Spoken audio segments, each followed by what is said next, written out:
imbere yiwe ari umuntu akubwira ngo nta kigenda ngo ntibishoboka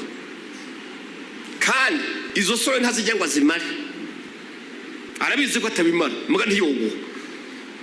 uzi yuko hariho abantu b'inkozi z'ikibi bama bifuriza ikibi abandi naho wogana ukamupima ukavuga uti mugenzi uti ntabara iri jisho rimaze iminsi ringa rirambangamiye ndagusabye umfashe kuri kurayo uburibwe bungeza ahantu yovuga ati oya no kugukura mu ijisho wayimusabye ntabyo yogufasha kandi yoyibuzwa niki kuko yumvise ari uko ahubwo rikujya kavuga ati no hava ndari mukuramwo umusongo ugahera oya nayigumane ribandanye rimurya hari abantu bameze uko ivuze umucamanza nkunda Imana umwanya itaraza kwishira imanza ivuze umucamanza neme umugabo yitwa Rupfu ni mwana we kabisa nikora ibisyo zero kwa Rupfu adodoye kwa nyakubahwa nta sango ryakure yovuga ngo ndagungururije haya ngo oya itariki yageze rugenda rujanye igeze ku mworo nico kimwe aba bagabo babiri wamutunzi cyane na wamukene cyane musi mwe Rupfu arabatemberera bose barapfa biga mugenza uti baridaye barapfa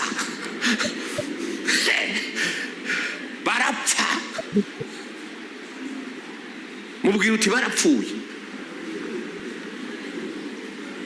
nukuri ko Imana batapfuye nigiki ufise utahawe icaka tatu niki gituma wirata nk'utagihawe menya ubuntu urimo umenye yuko ari ivyo wahawe niwagira ubwenge umenye niwabiguhaye niwagira ubwenge wite no ku iherezo ryawe Imana ishimwe cyane nigiki ufise utahawe nigiki uri utagizwe n'Imana none nigiki gutera kwitandukanya n'abandi ukibaza wewe kuri umuntu w'insongo gusumba abandi bantu kuri imbuto irobanuye gusumba abandi bantu ubwibone nta handi buvu ni kuri Satani kandi Satani yakuyobora kujana arahaza ni muri mbona abantu muhini y'abana bajya abana b'imfuvyi bayerera amabarabara aho kubaha ku masahani mukagenda hanze aho bari mukabisuka hasi kandi bakabirya ariko ushaka ukareka kuko bijya ntibizohembera ahubwo Imana izobiguhora usukira umuntu hasi erega nubwo atagira se atagira nyina nubwo atagira umuryango nawe nikiremwa cy'Imana kandi Imana tiwibaza ngo gukunda kumurusha ahubwo nikigerageza yagushize impande gufata umuntu ukabizana ku isahani wamara ukabimusuka mu mpuzu ngo tegego rupi akarugira gutya ukamusukiramo utayimusukiyemo ugasuka hasi ariko wo kwihangana akabijya kabimara iyo sahani akayigusubiza ukayoza byo gutwarika gufasha umuntu kongera ukamufashisha n'agasuzuguro akagayi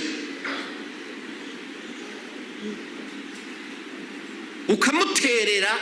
nimbwa yo mu nzi wawe bayihera ku isahani mugabo umwana w'umuntu yavyawe n'umugore nka nyoko